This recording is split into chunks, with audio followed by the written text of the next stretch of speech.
Hey there, everybody. Algebra 2 here. We've switched over to starting lesson 2-5 here. It's about completing the square.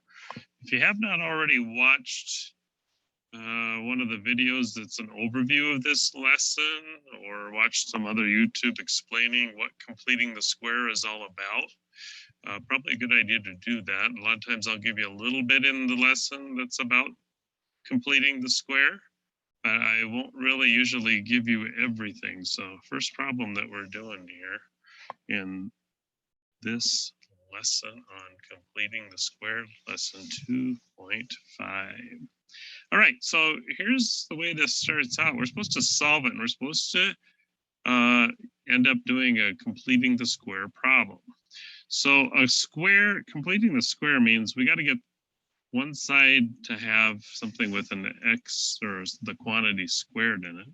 In this case, it's kind of set up nice for us because I'll show you how this works with these tile things. If I said x squared and a 9, so if I do x and then a -3 on each side of this rectangle, and we're multiplying here. This is a multiplication. So there's x times x, x squared in that one, a -3x there, -3x there, and -3 times -3 is a 9 here. So see how the these things are related in here. You've got the x squared part, that's given. So up here where we have this x squared, we're going to have an x times an x because of this squared. Then the -3 times the -3 split evenly to give that 9 there, and it's a -3, and the minus comes from this sign in front of here.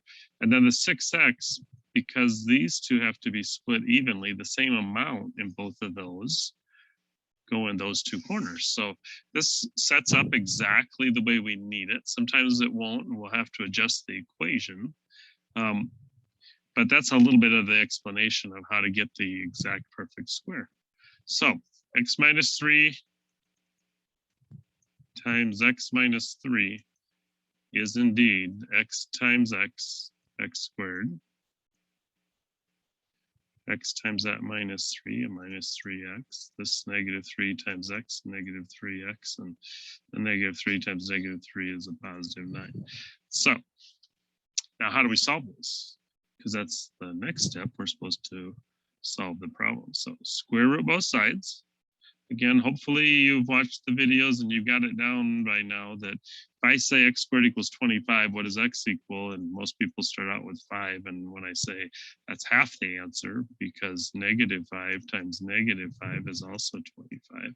So this needs to be both positive and negative, and then that whole explanation. So when you square root both sides of an equation, you've got to put a plus or minus in front. So same thing here. We need the plus or minus here on this square root of 36, which is going to give us a 6. So over there we've got plus or minus 6. On the left side, the square root takes this squared off, so we just have x -3. And so our final step there, when we add 3 to the other side, we've got 6 + 3 and -6 + 3 for our two answers of 9 and -3. So that's what's going in for our answer on this problem.